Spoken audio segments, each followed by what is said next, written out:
1,40,00,000 degree তাপ সূর্যের ভিতরে।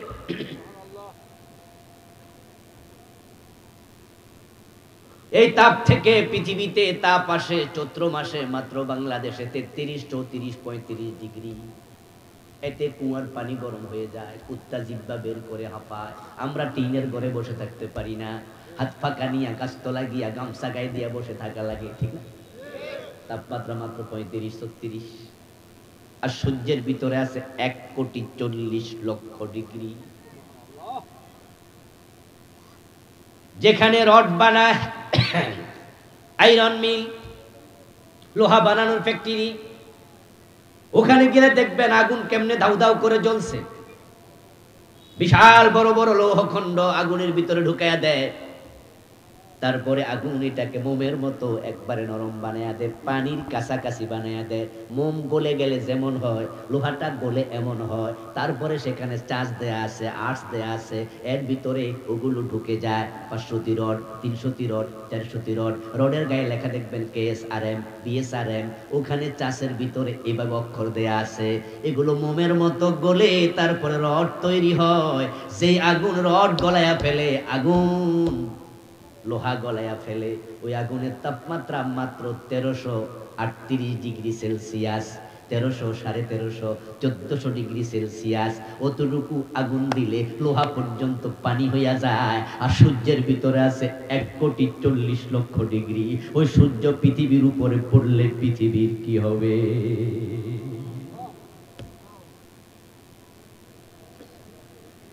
সূর্য একা পড়বে না, অসংখ্য নক্ষত্র, যত নক্ষত্র আছে একটার পর একটা আকাশ থেকে পড়ে যাবে জমিনের উপরে ছিটকে। ওয়াইদাল কাওয়াকিবু ইনতাসারাত। এজন্যই আল্লাহ বলেন ফাসায়কা মান ফিস সামাওয়াতি ওয়া মান ফিল আরদ ইল্লা মান শাআল্লাহ। যখন তারকাগুলো পড়বে দ্বিতীয় ফুৎকারের পরে, তখন আকাশ জমিনে যত মাখলুক আছে সব মরে যাবে। বেঁচে থাকার মতো কোনো পরিবেশ আর নাই। আকাশের ফেরেশতারা পর্যন্ত মরে যাবে। ইল্লা মা শাআল্লাহ। তবে আল্লাহ যাদেরকে বাঁচিয়ে রাখতে চান শুধু তারা বেঁচে থাকবে। আয়াতে কারিমার ব্যাখ্যায় পাওয়া যায় শুধুমাত্র 12 জন ফেরেশতা তখন বেঁচে থাকবে। জিবরিল, মিকাইল, ইসরাফিল, মালাকুল মউত আজরাইল এবং আরশ বহনকারী 8 জন। এই 12 জন ফেরেশতা বেঁচে আছে, আর কেউ নাই। দুনিয়াতে কোনো মাখলুক নাই, আসমানেও ফেরেশতা নাই, কেউ নাই। জিন মানুষ সব শেষ, সব ফেরেশতা পর্যন্ত শেষ। এবার আল্লাহ বলবেন, ও মালাকুল মউত, বেঁচে আছে কারা বলো? যদি আল্লাহ ভালো জানেন, আজরাইল রিপোর্ট করবে, আল্লাহ আমরা 12 জন। আল্লাহ বলবে, আরশ বহনকারী ফেরেশতাদের জান কবজ করো। ওই 8 জনকে আল্লাহ বাঁচায়া রাখলেন। বাঁচায়া রাখে আল্লাহ বললেন, বুঝালেন যে আমার ক্ষমতা আছে, ইল্লা মান শাআল্লাহ, আমি চাইলে বাঁচাতে পারি। ইব্রাহিম আলাইহিস সালামকে আগুনের ভিতরে বাঁচাইছে কে? আল্লাহ। জোরে বলুন না কে? আল্লাহ। ওই 12 জন ফেরেশতাকে আগুনের ভিতরে বাঁচায়া রাখবে কে? আল্লাহ বুঝাইয়া দে, ও মুমিনেরা, তোমরা কোন জালেমের জুলুম দেখে ভয় পাও না। আমি আল্লাহ চাইলে আগুনের ভিতরেও বাঁচাতে পারি।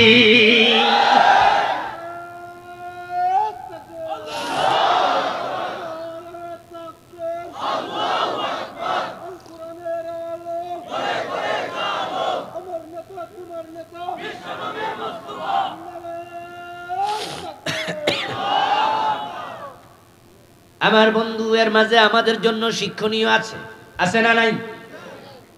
আল্লাহ চাইলে বাঁচানোর ক্ষমতা আল্লাহর আছে কিনা?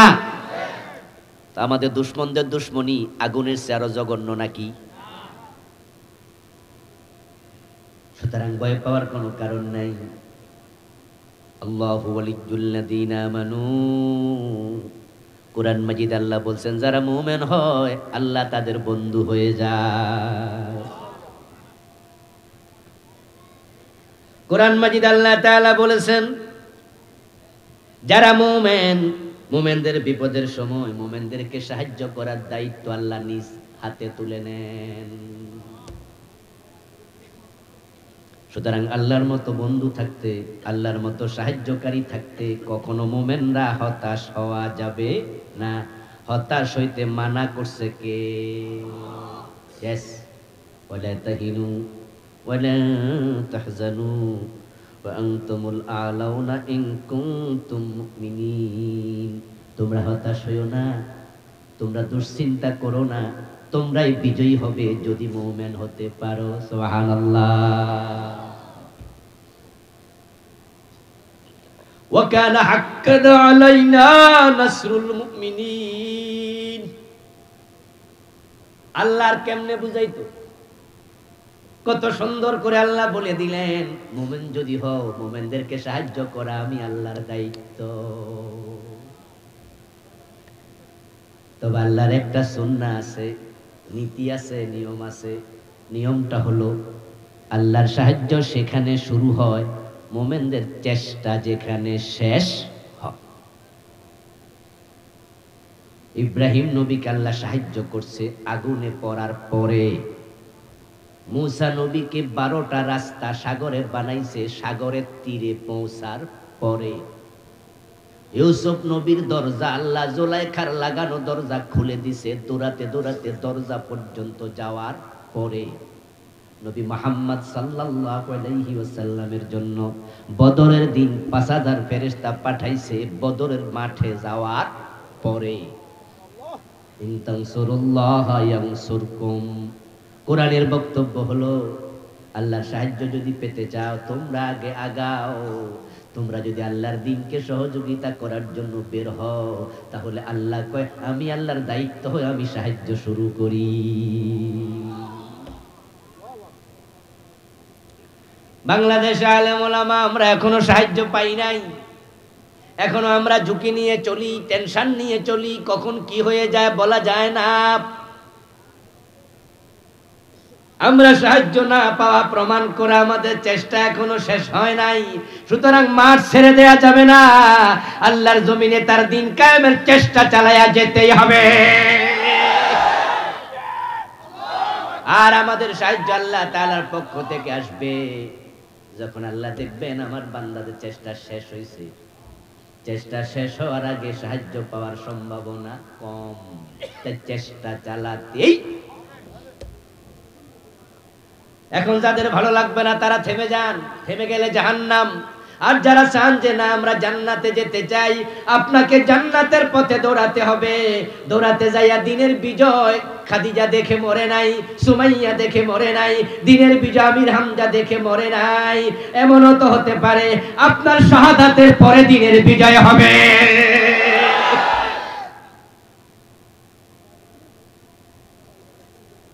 12 জন ফেরেশতার মাঝে 8 জন শেষ, থাকলো আর 4 জন। আল্লাহ তাআলা আবার বলবেন ও মালাকুল মউত বাকি 3 জনের জান কবজ করো।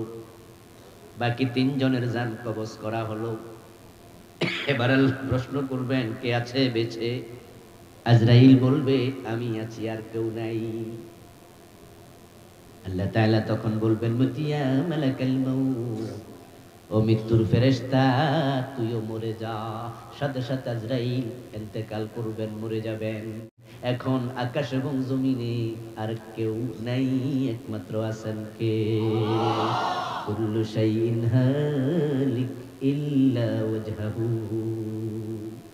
ওয়া ইয়াবকা ওয়াজহু রাব্বিকা যুল জালালি ওয়াল ইকরাম। সুবহানাল্লাহ। শুধু তোমার রব আছে, ওয়াবকা ওয়াজহু রাব্বিকা যাতু রাব্বিক। তোমার রব, শুধু তোমার রবের সত্তা, তোমার রব বেঁচে আছে আর কেউ নাই। ওয়াল আউয়াল ওয়াল আখির ওয়াল যাহির ওয়াল বাতিন। তিনি অনাদি, তিনি অনন্ত, তিনি ছিলেন, তিনি আছেন, একমাত্র তিনি থাকবেন, কেউ নাই। এভাবে চলে যাবে 40 বছর। পরবর্তী আরেকটা ফুৎকার হবে নাফখাতুল কিয়াম। তাফসীরে জালালাইন পড়ে তা বলেন বাইনান নাফখাতাইনি 40 সানাহ। পরবর্তী ফুৎকার এবং এই ফুৎকারের মাঝখানে 40 বছর পৃথিবীতে কিছু নাই, কোনো মাখলুক নাই, কোনো আওয়াজ নাই, বাতাস নাই, আওয়াজ করার মতো কেউ নাই, কোনো মাখলুক নাই, শুধু আল্লাহ আছেন, শুধু আল্লাহ। এক সময় তিনি ছিলেন, কিয়ামতের সময়ও তিনি থাকবেন, পরে আবার নতুন করে তিনি মাখলুক বানাবেন। তিনি হযরত ইসরাফিল আলাইহিস সালামকে প্রথম আবার বানাবেন, বানাইয়া সিংহাটা আবার বানাইয়া তার মুখে দেবেন, বলবেন ইসরাফিল এবার সিংহায় আর একটা ফুৎকার করো, আওয়াজ দিয়া পড়েন সুবহানাল্লাহ। ثم نفخ فيه أخرى فإذا هم قيام ينظرون।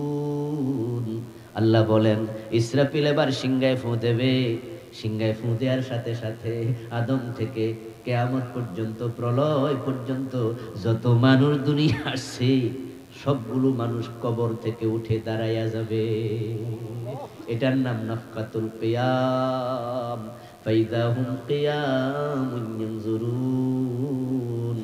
তারা দাঁড়াবে, দাঁড়াইয়া তারা এরম করে দিক সেদিক তাকাবে। নতুন এক জায়গা, আগে তো এমন জায়গা দেখি নাই, আকাশ নাই, জমিন নাই, পাহাড় নাই, পর্বত নাই, গাছ নাই, পালা নাই, কিছু নাই, কবর থেকে উঠেছে নতুন এক দৃশ্য তারা চোখে দেখছে। হফাতান ওয়া উরাতান ওয়া গুরলা। কারো গায়ে জামা নাই, কারো খতনা নাই, পায়ে আপনার পায়ে জুতা নাই, মাথায় টুপি নাই, একবারে মায়ের পেটের বাচ্চার মতো মানুষগুলো কবর থেকে উঠে দাঁড়াবে। ইয়াসলাউনাহা ইয়াউমাদ্দিন ওয়া মা হুম আনহা বিগাইবিন। একজনও সেদিন গায়েব থাকতে পারবে না, পালাতে পারবে না, পলানোর কোনো সুযোগ নেই।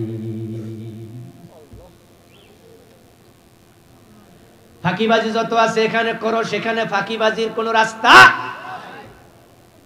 তাই সাবধানে ফাঁকিবাজি করিও। উঠতে হবে তোমাকে। সব মানুষ হাজির। এবার একটু নিজেরে নিজে প্রশ্ন করুন তো, তাদের মাঝে আপনি আছেন না নাই? উঠতে হবে আপনাকেও। কবর থেকে মানুষগুলো যখন উঠে দাঁড়াবে, ওয়াইদাল কুবুরু বুসিরাত আলিমাত নাফসুম মা কদ্দামাত ওয়া আখারাত। কবর ফেটে যাবে, কবর থেকে তোমাকে দাঁড় করানো হবে, সেখান থেকে তোমাকে তোলা হবে। মিনহা খালাকনাকুম ওয়া ফিহা নুঈদুকুম ওয়া মিনহা নুখরিজুকুম তারাতান উখরা। এই জমিন থেকে তোমাকে বানানো হয়েছে, জমিনে আবার তোমাকে গেঁথে দেয়া হয়েছে, তারপর জমিন থেকে তোমাকে আবার তোলা হবে। মানুষগুলো উঠবে, 3 ভাগে বিভক্ত হবে। قال النبي صلى الله عليه وسلم يحشر الناس يوم القيامة 3 أصناف صنفا مشاة وصنفا ركبانا وصنفا على وجوههم। মানুষগুলো 3 দলে বিভক্ত হবে। মানুষগুলো এক দল কবর থেকে উঠে দাঁড়াবে, দাঁড়ানোর সাথে সাথে অদৃশ্য একটি শক্তি তাকে ধাক্কা মারবে, ফোর্স করবে, সামনে যা, সামনে যা। তখন হেঁটে হেঁটে উলঙ্গ তারা হাসরের ময়দানের দিকে যাবে। আল্লাহ হাসরের ময়দানটা তামা দিয়া বানায়া রেডি করে রাখছে। তারা সবগুলো মানুষ চারিদিক থেকে আপনারা যারা মক্কায় গেছেন, মক্কায় যখন আজান হয় তখন মক্কা ঘরের চারিদিক থেকে মানুষ ঢোকে না, চারিদিক থেকে আসে। মদিনায় যখন আজান হয় দেখবেন যে চারিদিক থেকে মানুষ আসতেছে। নির্ধারিত একটা জায়গা মক্কা, 1 রাকাত নামাজের মূল্য 1 লাখ রাকাত। সুবহানাল্লাহ। মদিনায় 1 রাকাত 1000 রাকাত। 50,000-এর রওয়ায়াত আছে, সেটা দুর্বল। 1000 একটা সহিহ। মক্কাটা 1 লক্ষ। তাই সবাই সওয়াবের জন্য দৌড়াচ্ছে, চারদিক থেকে মানুষ আসতেছে। ঠিক যখন ইসরাফিল সিংহায় ফু দেবে, কিছু মানুষ পৃথিবীর চারিদিক থেকে অদৃশ্য শক্তির ফোর্সের কারণে হেঁটে হেঁটে তারা হাসরের ময়দানের দিকে যেতে থাকবে। ওরা হলো পদাতিক বাহিনী। ওয়াসিনফান রুকবানার একদল বড় সৌভাগ্যবান মানুষ, যারা কবর থেকে উঠবে, উঠে দেখবে কবরের পাড়ে জান্নাতের গাড়ি দাঁড়ায় আছে। আল্লাহ ফেরেশতা পাঠাইয়া দিচ্ছে, তারা জান্নাতের একটা বাহন নিয়ে কবরের পাশে এসে দাঁড়াইছে। কবর থেকে উঠবে, তার গায়ের মাঝে ফুলের পাপড়ি ছিটায় দেবে, গলার মাঝে জান্নাতি ফুলের মালা দেবে, আহলান সাহলান মারহাবা ইস্তেকবাল জানাবে, শুভেচ্ছার স্বাগতম তাকে বলবে, অতি আদর করে যত্ন করে জান্নাতের গাড়িতে উঠাবে। ওই গাড়িটা চলতে চলতে আরশে আজিমের নিচে গিয়ে থামবে।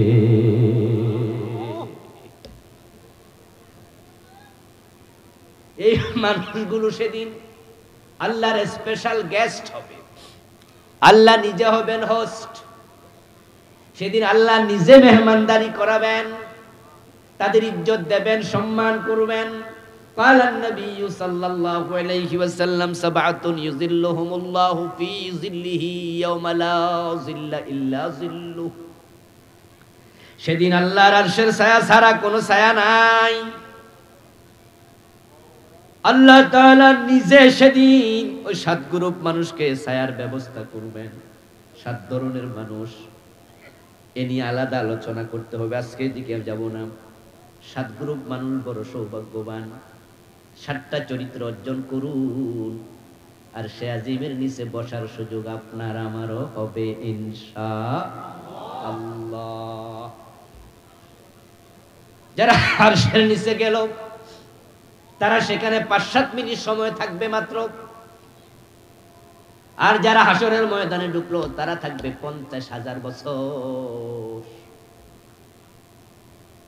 কিছু মানুষ বড় হতভাগা, 3 নাম্বার গ্রুপ, যে মানুষগুলো কবর থেকে ওঠার সাথে সাথে সিনফান আলা উজুহিহিম, প্রিয় নবী বলছেন তাদের চেহারা, তাদের মাথা চলে যাবে নিচের দিকে, পা চলে যাবে উপরের দিকে। নাউযুবিল্লাহ।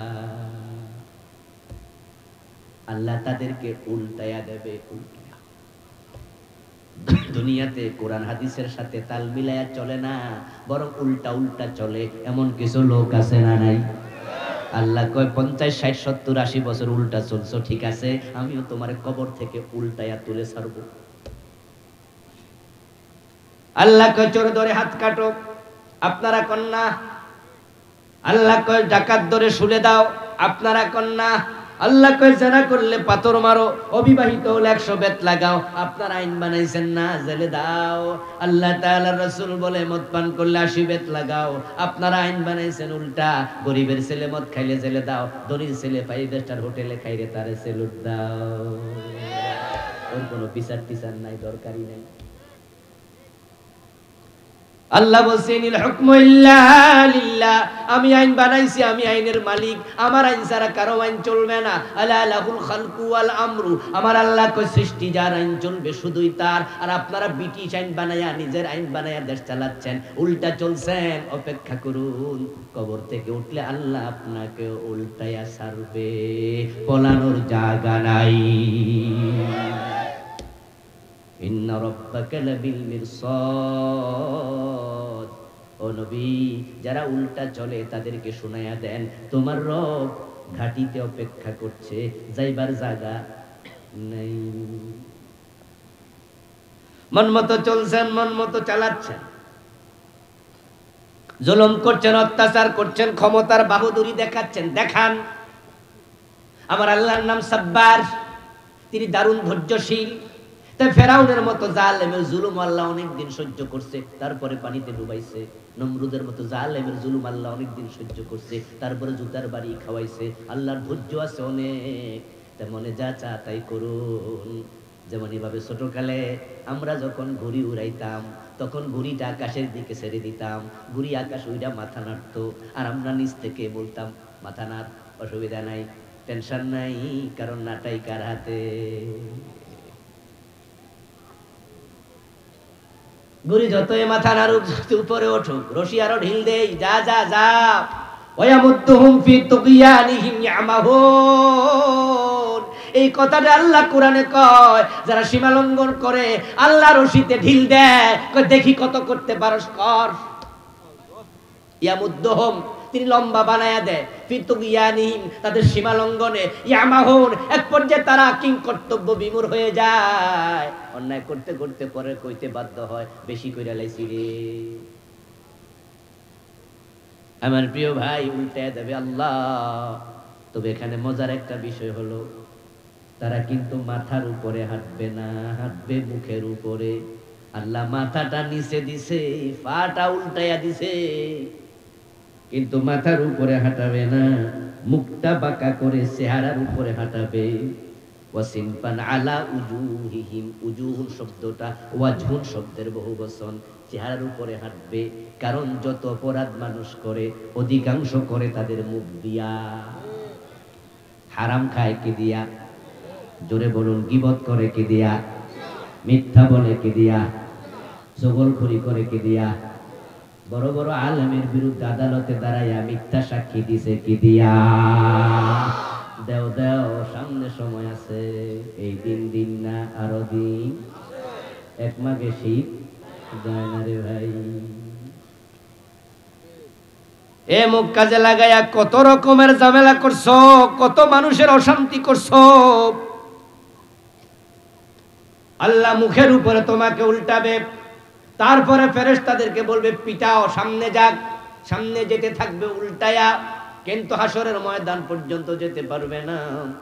ইউরাফুল মুজরিমুনা বিসীমাহুম ফায়ুখাযু বিন নাওয়াসি ওয়াল আকদাম ফাবিআইয়ি আলাই রাব্বিকুমা তুকাযযিবান। সূরাতুর রহমানে আল্লাহ বলেন, তাদেরকে দেখেই ফেরেশতারা চিনে ফেলবে এগুলো অপরাধী। তখন কপালের চুলে ধরবে, পায়ের গোড়ায় ধরবে, মেরুদণ্ডের হাড্ডিটা ভেঙে উল্টা করে ফুটবলের মতো বানাবে।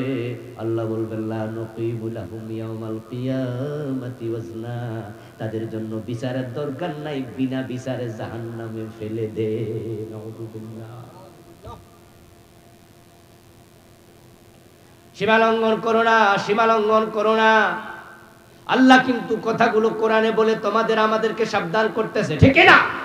ও সীমা লঙ্ঘনকারী জালেম, তুমি থেমে যাও। মাহফিল থেকে আমরা তোমাকে অনুরোধ করছি, টাকাওয়ালা হইয়া অহংকারী হইয়া জুলুম করো না, ক্ষমতাওয়ালা হইয়া অহংকারী হইয়া জুলুম করো না। কারণ টাকা ক্ষমতা আজ আছে, কাল নাই। আল্লাহ যদি ধরে জাহান্নামে ফেলে দেয়, ওই জীবনের শুরু আছে, আর কোনদিন শেষ নেই। যারা আরশে আজিমের নিচে বসে আছে, রাসূলুল্লাহ সাল্লাল্লাহু আলাইহি ওয়াসাল্লাম বলেন তাদের হবে হিসাবে ইয়াসির। আল্লাহ ডান হাতে আমলনামা দিয়ে দেবে। এক ওয়াক্ত ফরজ নামাজ পড়তে যতক্ষণ সময় লাগে, 4-5 মিনিট, 7 মিনিট, 10 মিনিট, এর ভিতর আল্লাহ তাদের আমলনামার দিকে একবার তাকাবেন। ফায়ানজুরা ফি কিতাবিহি ফায়াতাজাওয়াজা আনহু, পড়তেও বলবেন না, খুলতেও বলবেন না, শুধু আমলনামাটার দিকে তাকায় আল্লাহ বলবেন যা যাও, তোমাকে জান্নাত দিয়ে দিলাম, তোমার হিসাবের দরকার নাই, বিনা হিসাবে জান্নাতি।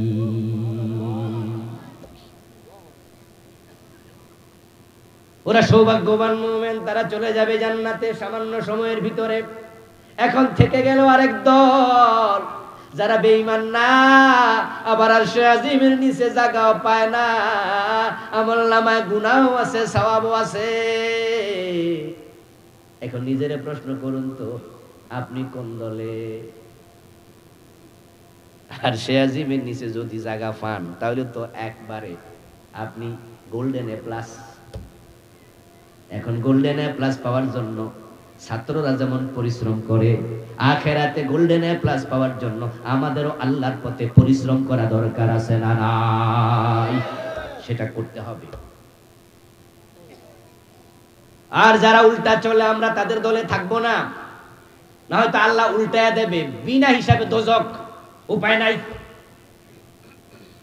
এজন্য কোরআনে যা আছে এটা শিখবেন, জানবেন, মানবেন, উল্টা চলবেন না। আমরা পেট থেকে, মায়ের পেট থেকে আসার সময় কোন দলের কর্মী হয়েছি? আসার সময় কোন দলীয় পরিচয় ছিল? আমরা পরে দুনিয়ার স্বার্থে দল করি, স্বার্থে আঘাত লাগলে এই দল থেকে ওই দলে যোগ দেই, এমন আছে না? বিএনপির এমপি, পরবর্তীতে আওয়ামী লীগের মন্ত্রী, জাতীয় পার্টির এমপি, পরে আওয়ামী লীগের মন্ত্রী, বিএনপির মন্ত্রী। স্বার্থের কারণে দল চেঞ্জ করেছি, আখেরাতের স্বার্থের কারণে প্রয়োজনে দুনিয়ার দল চেঞ্জ করতে হবে। যে আখেরাতকে প্রাধান্য দেয়, কোরআনের সাথে মিলাবে। আমার দলের চিন্তা কোরআনের সাথে মিলে, যদি মিলে আলহামদুলিল্লাহ, মিলে না এই দল তালাক। যদি আপনি না পারেন তাহলে কিন্তু আপনি উল্টানোর জন্য, উল্টে যাওয়ার জন্য রেডি থাকেন, আল্লাহ উল্টায় দেবে। যদি উল্টাতে না চান তাহলে কোরআনের সাথে মিলেন। এক বেটা বউ নিয়ে শ্বশুর বাড়ি থেকে আসতেছে, সাঁকো পার হওয়া লাগে, নিচে আছে একবারে স্রোতস্বিনী নদী। সাঁকো মানি তো বোঝার কথা না, বাঁশের হাক্কা নাকি, বাঁশের ফুল, বাঁশের ফল। নদী এলাকার মানুষ আপনারা বেশি চিনবেন, একটা বাঁশ দিয়া, দুটা বাঁশ দিয়া, তারপরে এভাবে দিয়া না, এর উপরে মানুষ পারাপার হয়। নিচে স্রোতস্বিনী নদী। বউটা পা পিছলে পড়ে গেছে। যে বাচ্চা বউ পা পিছলে পড়ে গেছে, স্বামী সামনে সামনে হাঁটতেছে, বউ পিছনে পিছনে আইতেছে। স্বামী নদীর ওই পারে যাইয়া তারপরে পিছনে ফিরে দেখে বউ নাই। স্বামী কয় কই গেলা? কেউ একজন চিৎকার দিয়া কয় আরে বউ তো ভইরা গেছে মিয়া, তুমি তো তাকাও নাই। এখন বেটা এবার নদীর স্রোত যেদিকে, ওই দিকে বউ খুঁজতে যায় না, উল্টার দিকে দৌড় মারছে। তখন ওই লোক কয় আরে বউ খোঁজেন? কয় হ্যাঁ। ওই দিকে যান কেন? আমার বউ আজীবন উল্টাই চলছে, এই জন্য এখন ওই দিকে যাওয়ার সম্ভাবনাই বেশি। এই জন্য আমি বউ খুঁজতেছি উল্টা জায়গায়। আমার বন্ধু, যারা যেমন তার হাসর হবে ঠিক ওয়ালা ইউজলামুনা ফাতিলা। যত সামান্য পরিমাণ জুলুম তোমাদের উপর করা হবে না, তুমি যা করছো তোমাকে তাই দেয়া হবে। ওয়া কুল্লা শাইইন আহসাইনাহু কিতাবা। তুমি যত কথা বলছো আমি সব কথা লিখেছি, যত কাজ করেছো সব কাজ আমি লিখেছি। তো দুনিয়ায় তুমি যে মিছিল করছো, মিটিং করছো, ওই মিছিলে যাইয়া নারে তাকবীর আল্লাহু আকবার কয়বার কইছো এটাও আমি লিখছি। এমন দল করছো যে দলে তাকবীর দেয়াই যায় না, এমন দল করছেন যে দলের মিটিং এ নারে তাকবীর বলার সিস্টেমই নাই, আল্লাহু আকবার কওয়ার সিস্টেমই নাই। হুম্মাম কাদের চৌধুরী, সালাউদ্দিন কাদের চৌধুরী ছেলে সিটাঙ্গে এক মিটিং এ নারে তাকবীর কইছে, পরে দেখিয়ে নিয়ে দৌড়াদৌড়ি শুরু। সাংবাদিকরা কয় বিতর্কিত স্লোগান দিছে, নাউযুবিল্লাহ। আল্লাহু আকবার কোন দলের স্লোগান না, এটা সকল মুসলমানের স্লোগান, ঠিক না? জন্মের পরে কানে আওয়াজ কি? আল্লাহু আকবার আযান। আবার যখন তুমি মরে যাইবা, তোমার জানাজার নামাজ সামনে দাঁড় করায় লাশ, সেখানেও বলা হবে আল্লাহু আকবার। তুমি দুনিয়াতে আসতে আল্লাহু আকবার, বিদায় আল্লাহু আকবার। সেই তুমি কিনা দলের মোহে অন্ধ হইয়া কয়টা বিতর্কিত স্লোগান। তারপরে এক নেতার কাছে সাংবাদিক গেল, এক মেয়ে সাংবাদিক যাই বলতেছে যে হুম্মাম কাদের তো নারে তাকবীর আল্লাহু আকবার কইছে, কই এটা তার ব্যাপার, এটা আমরা দলের ব্যাপার না। আস্তাগফিরুল্লাহ। যেই দল করলে নারে তাকবীর বলা যায় না, ওই দল করলে আল্লাহ তোরে উল্টায়া ছাড়বে, তোর উপায় নাই। উল্টা হওয়ার জন্য রেডি থাকো। এখন যারা হাসরের মাঠে ঢুকলো, তারা ঢুকে দেখবে হাসরের মাঠ আমার তৈরি, সূর্য মাথার উপরে, এক বিগত দূরে।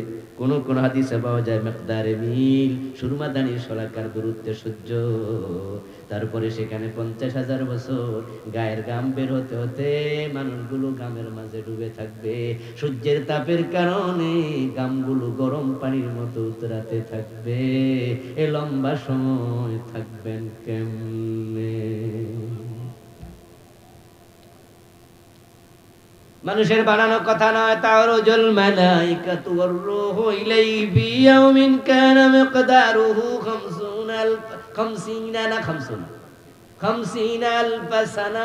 আমি সাহেব পাশে আছে, সুবিধা হইছে। তারুজুল মালাইকাতু ওয়ার রূহু ইলাইহি ফি ইয়াউম কানা মিকদারুহু 50 সানা। আল্লাহ কই কিয়ামতের দিবস সেটার লম্বা হবে 50,000 বছর। এই 50,000 বছর আবার দুনিয়ার হিসাবে নয়। ইন্না ইয়াওমান ইনদা রাব্বিকা কাআলফি সানাতিন মিম্মা তাউদ্দুন। আরে কায়েত আল্লাহ তাআলা বলেন তোমাদের 1000 বছর আল্লাহর কাছে একদিন। তাহলে আল্লাহর 50,000 বছর আমাদের কত দিন? এই ঘামের মাঝে উতরানো ঘামের মাঝে থাকবেন কেমনে? তাই হাসরের ময়দানে আল্লাহ আমাদের ঢুকায় কষ্ট দিও না, আর সে আজিমের নিচে থাকার জায়গা করে দিও। চিৎকার দিয়া বলেন আল্লাহুম্মা আমিন।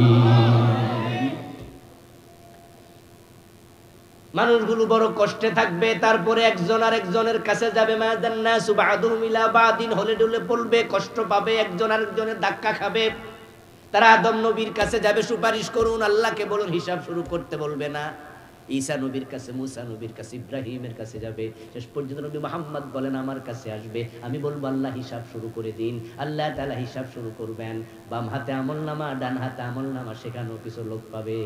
আল্লাহ শাস্তি দিয়া যাকে ছেড়ে দিতে চাইবেন তার হাতে ডান হাতে আমলনামা দিয়ে বলবেন, যা অপরাধ কিছু ছিল শাস্তি দিয়া ছেড়ে দিছি, জান্নাতে ঢুকে যা। আর যাদের অপরাধ বেশি তাদেরকে আল্লাহর সামনে হাজির হওয়া লাগবে, পুরা জীবনের যত আমল সব হিসাব দিতেই হবে। লা তাযুল কদবাবনা আদম হাত্তা ইউসআলা আন খামসিন, আন উমরিহি ফীমা আফনাহু ওয়ান শাবাবিহি ফীমা আবলাহু ওয়ান মালিহি মিন আইনা ইকতাসাবাহু ওয়া ফীমা আনফাকাহু ওয়া মা আমিলা বিমা আলিমা। পাঁচটি প্রশ্নের জবাব সবাইকে দিতে হবে। পুরা জীবন কোথায় কাটাইছো বলো? যৌবনকাল কোথায় কাটাইছো? কোন আড্ডায়, তাসের আড্ডায়, মদের আড্ডায়, জুয়ার আড্ডায় কাটাইছো, নাকি আল্লাহর মসজিদে ভালো মানুষের সাথে কাটাইছো? যৌবনকালের হিসাব আলাদাভাবে দিতেই হবে। ও যুবক ভাইয়েরা, যারা আখিরাতে তোমরা জীবনের হিসাব দিতে চাও সহজে, যৌবনটা আসল জায়গা। কারণ যৌবনের আগে যেটা থাকে এটা বাল্যকাল, এটার হিসাব নাই। যৌবনের পরে আসে বৃদ্ধকাল, ও বৃদ্ধকালে গুনাহ হয় কম। কারণ মানুষ বুড়া হলে মানুষের চোখের জেনা কমে যায়, মুখের জেনা কমে যায়, মিথ্যা বলা কমে যায়, দাপাকিবাজি কমে যায়। কারণ বুড়া হওয়ার পরে সে অবসরে যায়, সন্তানরা পরিবারের দায়িত্ব নেয়। তাই দেখা যায় 60 বছরের পরে সরকারি চাকরিটাও আর থাকে না। 60 বছরের পরে মানুষ চুরি করে না, ডাকাতি করে না, খুব কম। কারণ চুরি করে দৌড়ানো লাগবে। 60 বছরের পরে দৌড়ানোর তো হাঁটুতে বল নাই, দৌড়াবে কেমনে? 60-70 বছর বয়সে চোখের পাওয়ার কমে যায়, তাই সে নাটক আর সিনেমা টেলিভিশনে দেখতে পারে না, চোখের পাওয়ারে কুলায় না। 60 বছরের পরে যৌবনে ভাটা পড়ে যায়, তাই যুবতী মেয়ে দেখলে আর শীষ দেয় না। কোন 60 বছর 70 বছরের বুড়া মানুষ কোন যুবতীকে প্রেম নিবেদন করে না। যত অপরাধ মানুষ করে সব যৌবনকালে করে। তাই তোমাদের যাদের যৌবন সুন্দর, তুমি আর সে আজিমের নিচে জায়গা পাবে। ওয়াশাবুন নাশা ফি ইবাদাতিল্লাহ। তাই যুবক যৌবনকালে দাড়ি রেখে দাও, যৌবনকালে টাকটোর উপর কাপড় তুলে ফেলো, যৌবনকালে ফজরের নামাজ জামাতে পড়তে শিখো, যৌবনকালে 30 রোজা রাখতে শিখো, যদি যৌবনকালে হজ ফরজ হয় হজ করতে শিখো, যৌবনকালে পরনারীর প্রতি আসক্ত হইও না, নিজের মোবাইলটাকে কন্ট্রোল করো, যৌবনকালে তাসের আড্ডায় যাইও না, সুযোগ পাইলে কোরআনের পাতায় চোখ বুলাতে থাকো।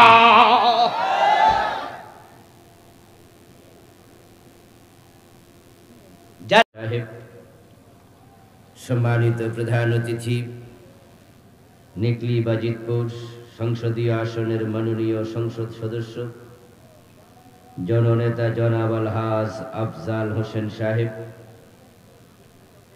সম্মানিত বিশেষ অতিথি 4 নং নিকলি ইউনিয়ন পরিষদের সম্মানিত চেয়ারম্যান জননেতা জনাব কারার শাহরিয়া রাহমাত তুলিফ সাহেব, আল্লাহ তাআলা আমাদের সভাপতি, প্রধান অতিথি, বিশেষ অতিথি সহ সকল অতিথিবৃন্দকে দিনের জন্য কবুল করুন। আমার পূর্বে কোরআন এবং হাদিস থেকে অত্যন্ত চমৎকার ভাবে আলোচনা উপস্থাপন করেছেন বিশিষ্ট মুফাসসির কোরআন, বাইতুর রহমান কমপ্লেক্স জামে মসজিদের সম্মানিত খতিব মুহতারাম মৌলানা জহিরুল ইসলাম আল জাবেরি সাহেব। আলোচনা উপস্থাপন করেছেন মুহতারাম মৌলানা রবিউল ইসলাম চাঁদপুরি সাহেব, মুফতি দৌলত খান সাহেব, মৌলানা ইসমাইল হোসেন সিরাজি সাহেব। আল্লাহ তাআলা আমাদের বক্তাদের কণ্ঠকে দ্বীনের জন্য কবুল করুন। মুহতারাম মৌলানা মুফতি আতিকুর রহমান কাশেম দৌলতি সাহেব সহ মাহফিল কমিটির সম্মানিত আয়োজকবৃন্দ, উপস্থিত হযরত উলামায়ে কেরাম, ইসলাম প্রিয় তৌহিদি জনতা, পর্দার অন্তরালের সতী সাধবী সম্মানিতা মা ও বোনেরা, প্রিয় দিনী ভাইয়েরা, আপনারা কেমন আছেন? মাশাআল্লাহ, আলহামদুলিল্লাহ, আমিও ভালো আছি। আল্লাহ তাআলা আমাদের সকলকে ভালো রাখুন, সুস্থ রাখুন, যতদিন বাঁচিয়ে রাখবেন ঈমানের সাথে রাখুন, বলুন আমিন। টেবিল ফ্যানটা কি উপরে তোলা যায়? এই এই তুমি ধরো না, তুমি ধরো না মা, মাইকওয়ালা তোমরা দেখো। হ্যাঁ, এই ফ্যানটা একটু তুলে দেওয়া যায় কিনা, আপনারা একটু দেখেন।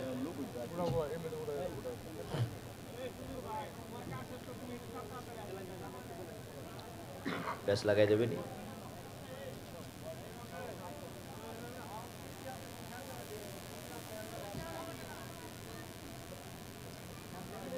এটা নিচে নামানোর আর কোনো সিস্টেম তো নাই, ওটা লেগে গেছে ওখানে, এটা বেশি উঁচু হয়ে গেছে।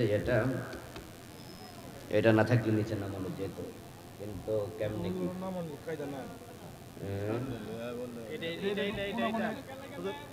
এটা এটাকে ওই দিকে নেওয়া যাবে?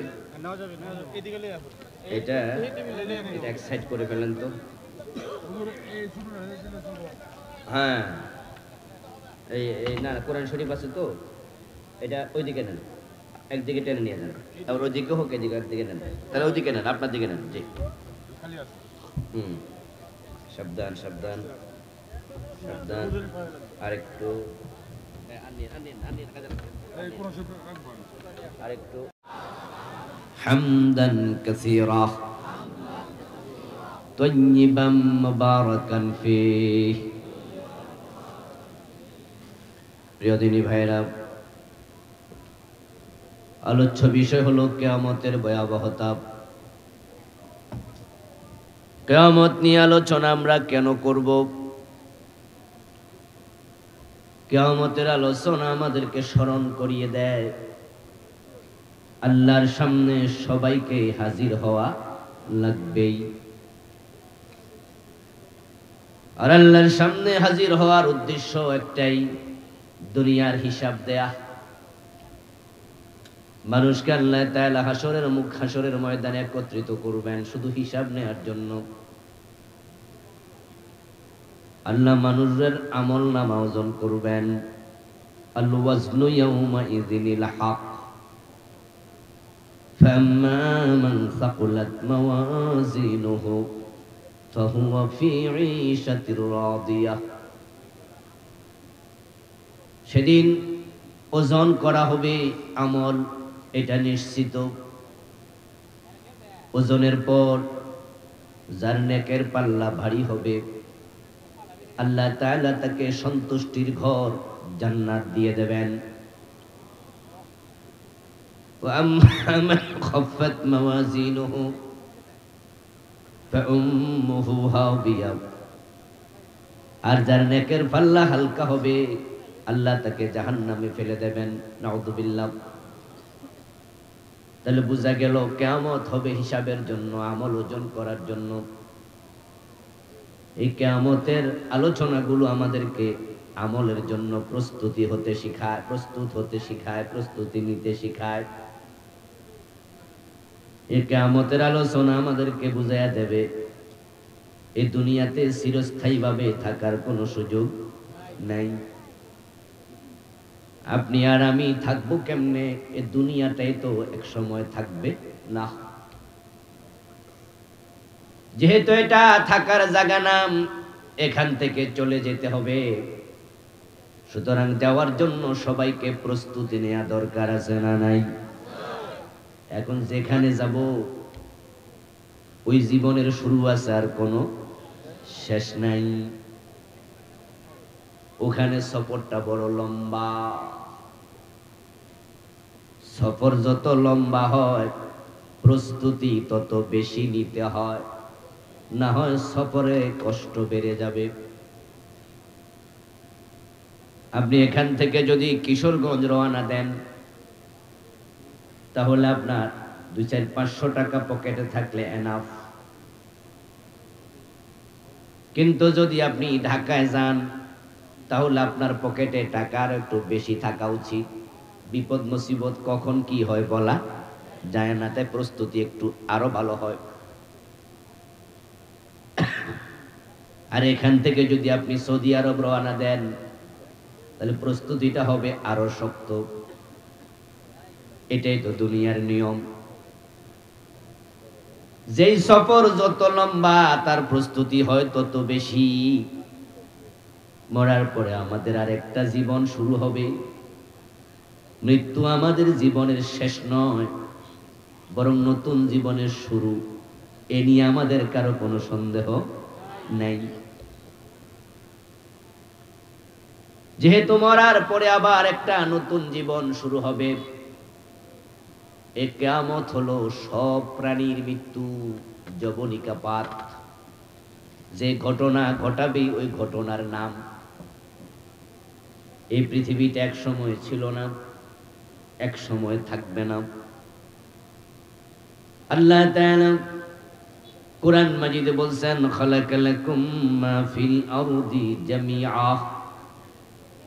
ও আমার বান্দারা শোনো, এই জমিনে যা আছে, তোমরা যা দেখো অথবা যা না দেখো, আমি সব মাখলুক তোমাদের জন্য বানাইছি। খালাকালাকুম, লাম লিন নাফঈ আলা লিদ দরারি। লাম হরফে জার, আলা হরফে জার। আরবি গ্রামারের একটু ছোট্ট সূত্র বললাম, আলেম ওলামারা এটা ভালো বুঝবেন।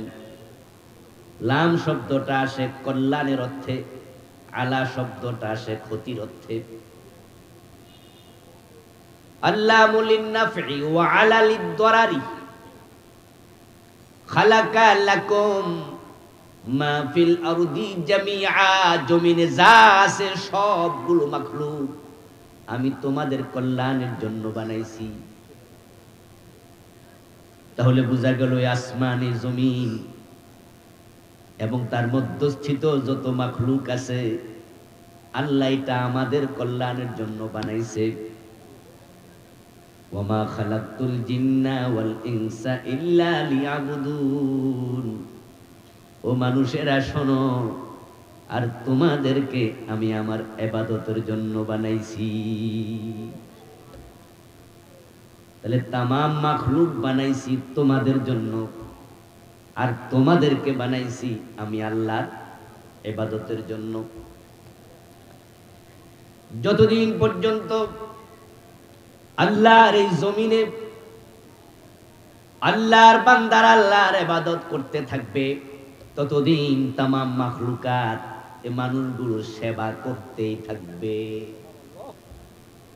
কিন্তু একটা দিন আসবে যেদিন আল্লাহর ইবাদত করার মতো একটা মানুষও আর থাকবে না। আর আল্লাহ তাআলা যখন তাকায়া দেখবেন জমিনে তার মুমিন বান্দা নাই, ইবাদতকারী নাই, আল্লাহ বলার মতো কেউ নাই, তখন আল্লাহ বলবেন, যেহেতু আমার ইবাদতকারী নাই, আসমান জমিনের কোনো প্রয়োজন আর নেই। তখন তিনি আকাশ এবং জমিনকে একটা ধাক্কা দেবেন, ওই ধাক্কায় তিনি মেসাকার করে ফেলবেন। এটার নামই হলো কিয়ামত। এই কিয়ামত হবে তখন আল্লাহর জমিনে আল্লাহর ইবাদতকারী থাকবে না। যখন সহিহ মুসলিম আসছে, ক্বালান নবী সাল্লাল্লাহু আলাইহি ওয়াসাল্লাম, لا تقوم الساعة ولا أحد يقول الله الله। জমিনে আল্লাহ আল্লাহ বলার মতো একজন মানুষ যদি থাকে, কিয়ামত হবে না। ইবাদতকারী বান্দাগুলোর মূল্য সম্মান আল্লাহর কাছে এত বেশি, যদি একজন ইবাদতকারী থাকে, আসমান এবং জমিন ঠিকই তার সার্ভিস দিয়ে যাবে।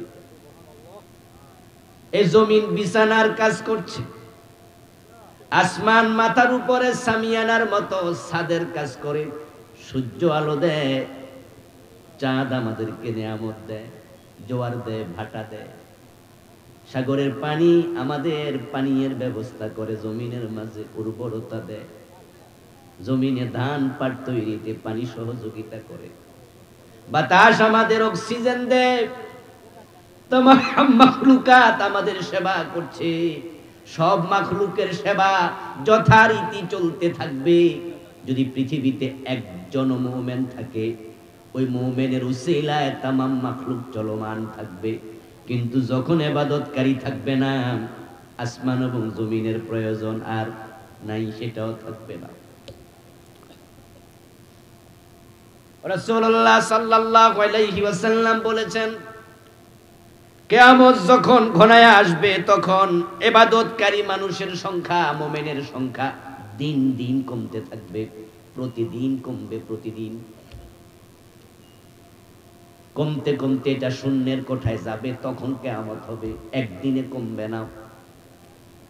قال النبي صلى الله عليه وسلم تكون بين الساعة فتن كقطع الليل المظلم يصبح فيها الرجل مؤمنا فيمسي كافرا ويمسي مؤمنا فيصبح كافرا। কিয়ামতের আগে সূর্য ডুবে গেলে চারদিক থেকে যেমন অন্ধকার ধেয়ে আসে, কিয়ামতের আগে অনুরূপ ভাবে তামাম দুনিয়ার চারদিক থেকে নতুন নতুন ফিতনার উদ্ভব ঘটবে। ওই ফিতনাগুলো মানুষের ঈমান কেড়ে নেবে। পশ্চিম দিক থেকে একটা ফিতনা বের হলো, ওই ফিতনায় লাখ লাখ মানুষ ঈমান হারালো। পূর্ব দিক থেকে আরেকটা ফিতনা বের হলো, লাখ লাখ মানুষ ঈমান হারালো। উত্তর দিক থেকে আরেকটা ফিতনা বের হলো, লাখ লাখ মানুষ ঈমান হারালো। দক্ষিণ দিক থেকে আরেকটা ফিতনা বের হলো, লাখ লাখ মানুষ ঈমান হারালো। ওই ফিতনার যুগে মানুষগুলো সকাল বেলায় মুমিন থাকবে, সন্ধ্যা বেলায় কাফের হয়ে যাবে। ওয়ায়ুমসি মুমিনান ফায়ুসবিহু কাফিরা। সন্ধ্যা বেলায় মানুষ মুমিন থাকবে, কিন্তু সকাল বেলায় যখন ঘুম থেকে উঠবে তখন তার ঈমান আর থাকবে না, সে কাফের। অর্থাৎ রাতের বেলায় এমন কোন কথা বলেছে, এমন কোন কাজ করেছে যেটা কুফরি কালাম ছিল, কুফরি আমল ছিল, আর কুফর করার সাথে সাথে ঈমানটা চলে যায়, মানুষটা কাফের হয়ে যায়। قال النبي صلى الله عليه وسلم ياتي على الناس زمان يجتمعون في المساجد ليس فيهم مؤمنون। এমন জামানা আসবে আস্তে আস্তে করে কিয়ামতের আগে, মানুষগুলো মসজিদে জামাতের সাথে নামাজ পড়বে, কিন্তু একটারও ঈমান থাকবে না। ইমাম সাহেবও বেঈমান, অথচ নামাজের ইমামতি করতেছে। মুয়াজ্জিন বেঈমান, অথচ সে আজানে কামত দিচ্ছে। খাদেম সাহেব বেঈমান, মসজিদ ধোয়া মোছা করেছে। মুসল্লি সব বেঈমান, ইমামের পিছনে দাঁড়ায়া নামাজ পড়েছে। লাইসা ফীহিম মুমিন, একটারও ঈমান থাকবে না, এমন একটা জামানা আসবে। ঈমানদার থাকলে তো আকাশ জমিন থাকবে, ঈমানদার যখন থাকবে না তখনই তো কিয়ামতটা হবে। আর কিয়ামত হঠাৎ করে ঈমানদার শূন্য হওয়ার কারণে হবে না, ধীরে ধীরে ঈমানদার কমবে, মানুষ নতুন নতুন ফিতনায় জড়িত হবে, ঈমান হারাবে। আজকে আমার আলোচ্য বিষয় সে ফিতনাটা নয়, তাই সেদিকে কথা হবে কম। আজকে আলোচ্য বিষয় হলো কিয়ামতের ভয়াবহতা, তাই আমরা সেদিকে আলোচনা বেশি ফোকাস করব।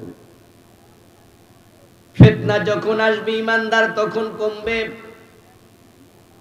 ইদানিং কালে আমাদের দেশেও কিছু ফিতনা এসেছে, যে ফিতনাগুলো 10 বছর 20 বছর আগে ছিল না। নতুন নতুন ফিতনা, নতুন নতুন ঈমান হারার কারণ ঘটাবে। এই যে কাদিয়ানি নামে একটা ফিতনা, আজ থেকে 300 বছর আগে এটা ছিলই না। আজকে যত কাদিয়ানি আছে সবগুলো কাদিয়ানি কাফের, কিন্তু আজ থেকে 300 বছর আগে কাদিয়ানি নামে কোনো ফিতনাই ছিল না, ফেরকা ছিল না, দল ছিল না। কারণ গোলাম আহমদ কাদিয়ান, ওর জন্ম 1835 সালে, 1835 সাল। এখন চলছে 2023। তাহলে 2023 থেকে 1835 বাদ দিলে পাবেন 200 বছর। তাহলে যেই ফিতনা কাদিয়ানি, আজকে কয়েক লাখ লোক কাদিয়ানি, সবগুলো কাফের। অথচ যদি এই ফিতনাটা না থাকতো, এই মানুষগুলো মুমিন থাকতো। এই ফিতনার কারণে এই লোকগুলো ঈমান শেষ। ধর্ম যার যার, উৎসব সবার, এমন একটা জঘন্য স্লোগান বাংলাদেশে আছে না নাই? আজ থেকে 10 বছর পিছনে যান, এই স্লোগানটা ছিল না। এটা একটা নতুন ফিতনা। হিন্দুদের দুর্গা পূজা আসলে এই স্লোগানটা বাংলাদেশে শোনা যায়, ঠিক না? এই স্লোগানের কারণে লাখ লাখ আল্লাহর বান্দার ঈমান শেষ। এটা কুফরি কালাম। ধর্ম যার যার, উৎসব সবার, এটা হলো কুফরি কালাম। এবার আমার সাথে বলুন তো এটা কি? সবাই বলুন কি? কুফরি কালাম উচ্চারণ করলে কি ঈমান থাকে? থাকে না। প্রশ্ন হলো এটা কেন কুফরি কালাম? উত্তর হলো এটা আল্লাহর কোরআনের সম্পূর্ণ উল্টা স্লোগান। আর কোরআনের সাথে যদি কারো কথা কারো কাজ দ্বন্দ্ব তৈরি করে, তখন তার ঈমানটা আর থাকে না। কোরআন মাজিদের মাঝে আল্লাহ তাআলা স্লোগান শিখাইছে, লাকুম দীনুকুম ওয়ালিয়াদিন। এই হলো আল্লাহর শিখানো স্লোগান। বাংলা অর্থ হলো তোমাদের ধর্ম তোমাদের, আমার ধর্ম আমার। আপনারাই বলুন তো, দুইটা এক না আলাদা? লাকুম দীনুকুম, তোমাদের ধর্ম তোমাদের, ওয়ালিয়াদিন, আমার ধর্ম আমার। আবার বলুন তো, দুইটা এক না আলাদা? তাহলে আল্লাহ বুঝাইলো ধর্ম যার, উৎসব তার, ঠিক না? আলাদা হবে। কিন্তু আপনি কি করলেন? ধর্ম যার যার, উৎসব সবার। বাংলাদেশে এই স্লোগানে বিশ্বাস করে এমন লাখ লাখ লোক আছে না নাই? এই স্লোগানের কারণে সবগুলো ঈমান শেষ। এটা নতুন ফিতনা। নির্বাচন আসলে আরেকটা ফিতনা মাথা চাড়া দিয়ে ওঠে। ওই ফিতনাটা আমাদের নেতাদের ঈমান শেষ করে। হাজার হাজার নেতা মাইক হাতে পাইলে কয়, জনগণ সকল ক্ষমতার উৎস। জনগণ সকল ক্ষমতার উৎস, এই শব্দটা কুফরি কালাম। আল্লাহর কোরআনে আল্লাহ তাআলা বলেন, আন্নাল কুওয়াতা লিল্লাহি জামিআ, সকল ক্ষমতার উৎস হলেন আল্লাহ। ক্ষমতার মালিক কে? জোরে বলুন, ক্ষমতা দেয় কে? কুলিল্লাহুম্মা মালিকাল মুলকি তুতিল মুলকা মান তাশা।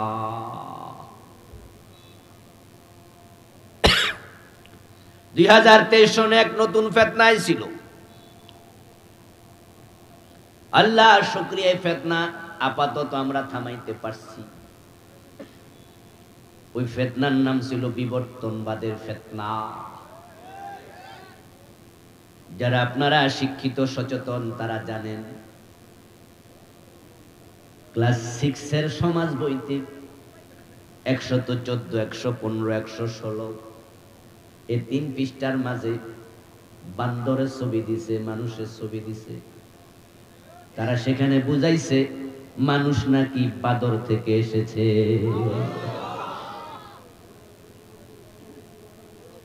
এটা যখন সিলেবাসে ঢুকানো হলো, এটার নাম বিবর্তনবাদ।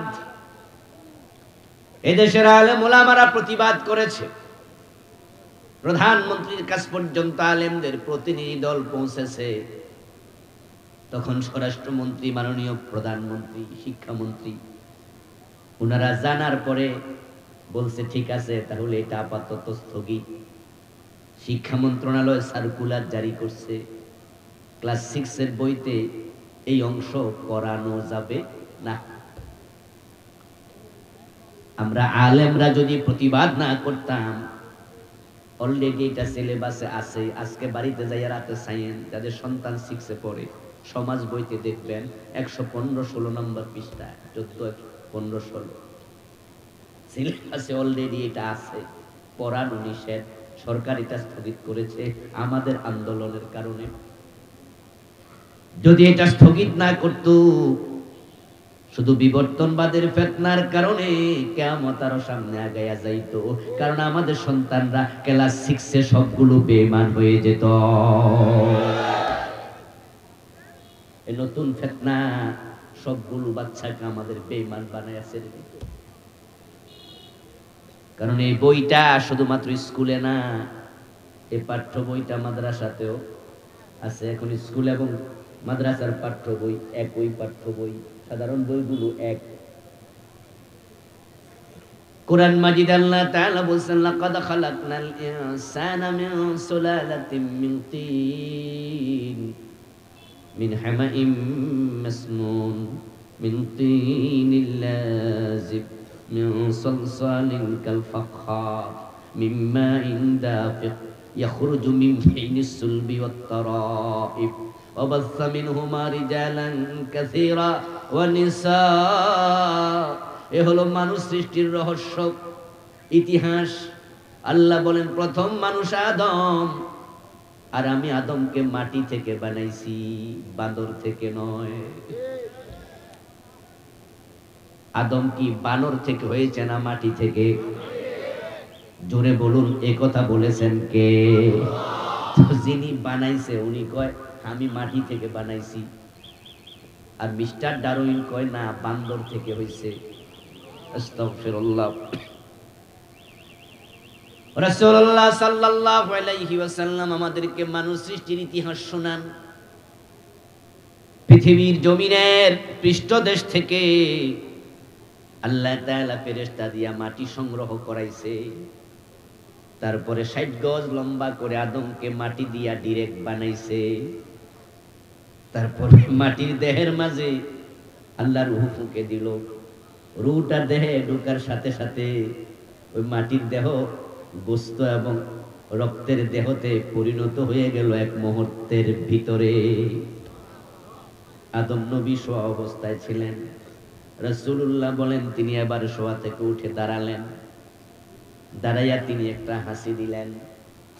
হাসি দেওয়ার পরে নিজে স্বগতোক্তি করলেন। উনার মুখ থেকে বের হওয়া প্রথম শব্দটাই ছিল আলহামদুলিল্লাহ। আল্লাহ আদম আলাইহিস সালামকে জান্নাতে রাখলেন। এবার জান্নাতে উনার বাম পাজরের হাড্ডি থেকে মা হাওয়াকে বানালেন। এবার বাবা আদম মা হাওয়াকে দুনিয়ায় পাঠালেন। তারপর তাদের মধ্য থেকে কোটি কোটি মানুষ দুনিয়ায় ছড়াইয়া দিছে। শুরু হয়েছে মাটি থেকে, তারপরে আমরা পর্যায়ক্রমে অবস্থায় এসেছি। এইখানে বান্দর ঢুকলো কোন জায়গা দিয়া? এখানে বান্দর প্রবেশের কোনো ফাঁক ফুকুর আছে নাকি? তাহলে রাসূল বলল কি, আল্লাহ বলল কি, আর তোমরা সিলেবাসে ঢুকাইলা কি? যদি কেউ বিশ্বাস করে মানুষ বান্দর থেকে এসেছে, কোরআনের এই সবগুলো আয়াত স্বীকার করবে, সাথে সাথে ঈমান শেষ। এটা কুফর। ও প্রিয় ভাইয়ারা, যদি এটা সিলেবাসে থেকে যেত তাহলে আমাদের বাচ্চারা ক্লাস 6 এ এটা পড়তো, তাদের বইতে টিচাররা পড়াইতো। এবং যারা এটা সিলেবাসে ঢুকাইছে তারা কত বড় হারামি, কত বড় ধূর্ত, কত বড় জঘন্য ষড়যন্ত্রকারী দেখুন। এই বিবর্তনবাদ তারা ক্লাস 2 তে দেয় নাই, 3 তে দেয় নাই, কারণ পোলাপান ছোট, এগুলো বুঝবে না, মাথাও গামাবে না। আবার 8, 9 এ দেয় নাই, পোলাপান বড়, পোলাপান মানবে না। যদি 9 এর মাঝে এটা পড়া যে মানুষ বান্দর ছিল, তাহলে পোলাপান স্যারের বলবো, স্যার আপনার বাপ না দাদা কে ছিল? কিন্তু ক্লাস 6 এর পোলাপান একবারে অবুঝ না, আবার খুব বুঝো না, এমন একটা মিডল পয়েন্টে তারা সিলেবাসে ঢুকাইছে। আমাদের বাচ্চারা বইতে পড়ে তারা বিশ্বাস করার সম্ভাবনাও ছিল। আর যদি এটা সিলেবাসে থেকে যেত, পড়াইতো, শুধু একটা সিলেবাসের কারণে কোটি কোটি সন্তান বেঈমান হয়ে যেত। কিয়ামতের আগে কত রকমের ফিতনা আসবে তার কোনো সীমা নাই। অন্ধকার রাতের মতো ফিতনা আসবে। এই ফিতনার কারণে মানুষগুলো বেঈমান হতে থাকবে। আমার আল্লাহ তাকায় দেখবেন জমিনের দিকে, তামাম পৃথিবীতে মানুষ আছে ধরেন 1000 কোটি 1200 1800 কোটি 900 কোটি 1000 কোটি 1200 কোটি, এখন তো 800 কোটি আছে, আরো বাড়বে দিন দিন। কিন্তু আল্লাহ তাকায় দেখবেন তামাম মানবতার মাঝে ঈমানওয়ালা আছে মাত্র কয়েক হাজার, আর সবগুলো বেঈমান। পুরা বাংলাদেশে মানুষ আছে 22 কোটি 23 কোটি, কিন্তু ইমানদার আছে মাত্র 100 জন 150 জন। সৌদি আরবে মানুষ আছে 8 কোটি 9 কোটি, ইমানদার আছে 200 জন 300 জন। আমেরিকায় মানুষ আছে 40 কোটি 50 কোটি, ইমানদার আছে 50 জন। আল্লাহ যখন দেখবেন তামাম পৃথিবীতে 500-700 মুমিন আর সব বেঈমান কাফের, তখন আল্লাহ ইয়ামান নামক দেশ থেকে একটা বাতাস ছেড়ে দেবেন। তিনি